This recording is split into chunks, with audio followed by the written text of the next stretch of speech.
So I would like to invite to the stage the president of the American Federation of Labor and Congress of Industrial Organizations in the United States, Rich Trumka, and Randy Weingarten, the president of the American Federation of Teachers. Let's ask him to come up.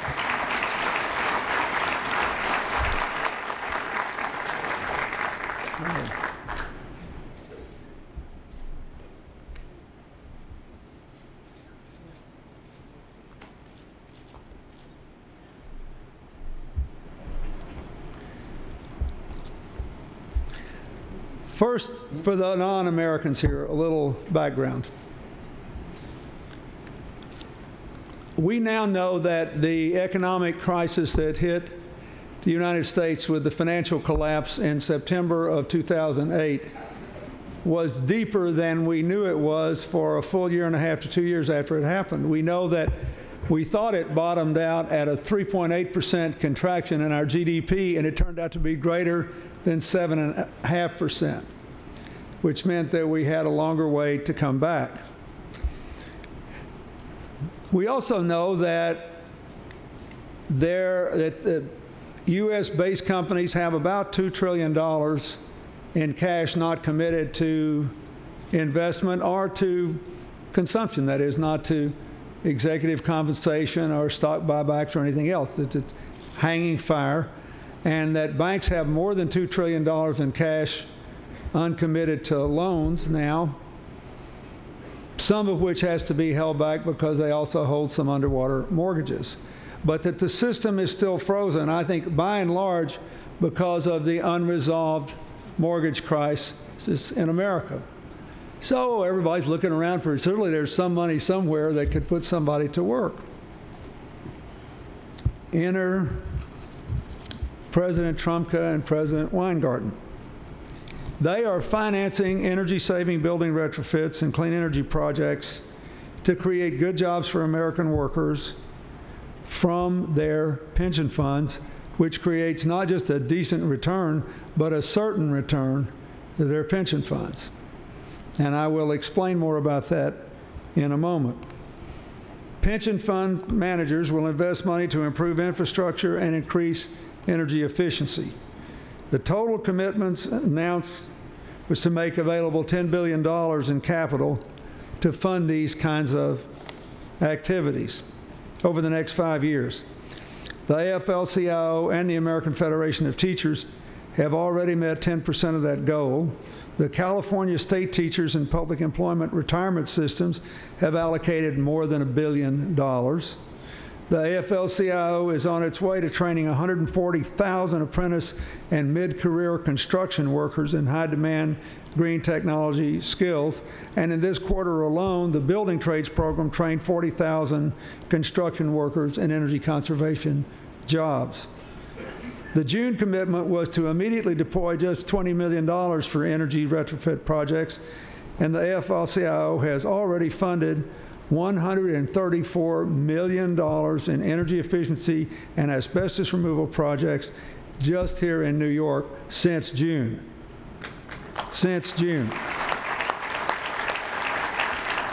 And they are talking to 5 other cities about allocating about $80 million for similar projects. This is a very important commitment that these people have made, not just for the scale of it, but the scope.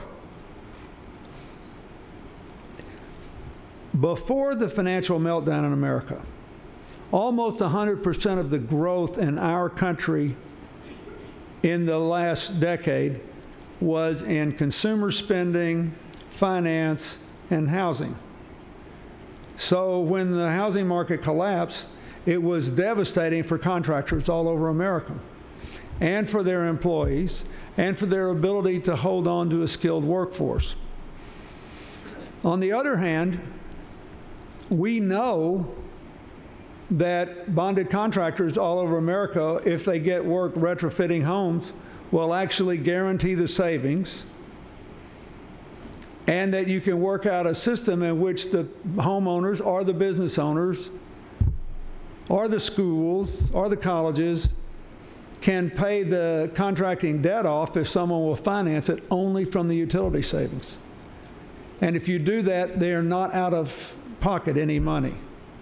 I see my friend Jerry Adams writing this down. This would be a really good deal in Ireland, where we've got a terrible debt overhang from the mortgage crisis.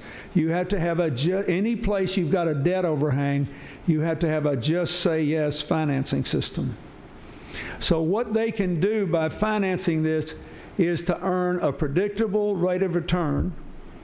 They're dealing with people that they know will guarantee the savings, so we know how much the utility bill will drop for the people who are hired. So the pension funds can earn a predictable, acceptable return at a time when the market returns are not as good and don't lead to hiring your people. This is a huge deal. This could be done not just in the United States. This could be done in every European country. This could be done in every wealthy Asian country. This system will work.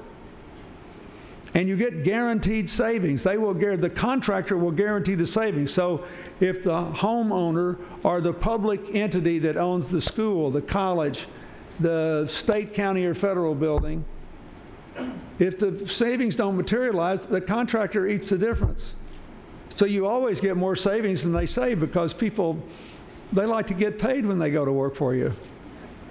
They don't like to have to pay you for the privilege of working for you. This is a huge deal that goes right at the biggest unemployment problem we have in the United States, right at the climate change challenge, and puts more disposable income into the hands of people who will almost certainly have to spend it.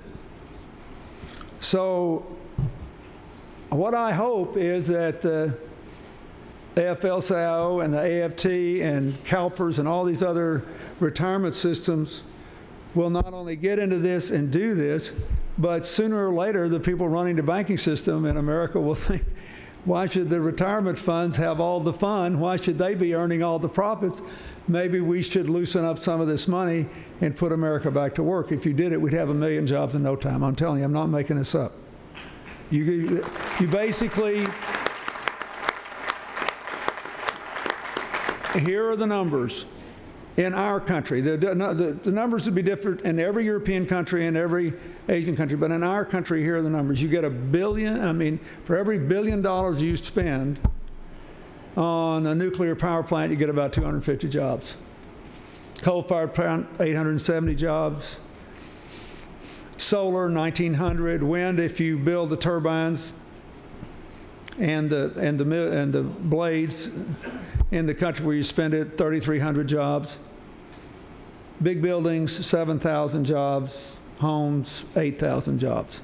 This is not rocket science. If you doing the thing that seems simplest, creates the largest number of jobs and is the easiest to predict in terms of its precise economic outcome.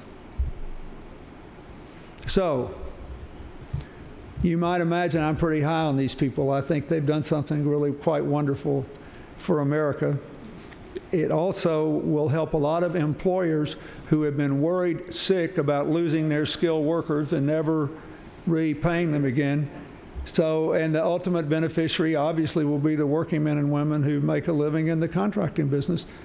But it helps to put America back to work. This is one area where there is an unlimited amount of work to be done. And the United States is not the only country where this is true.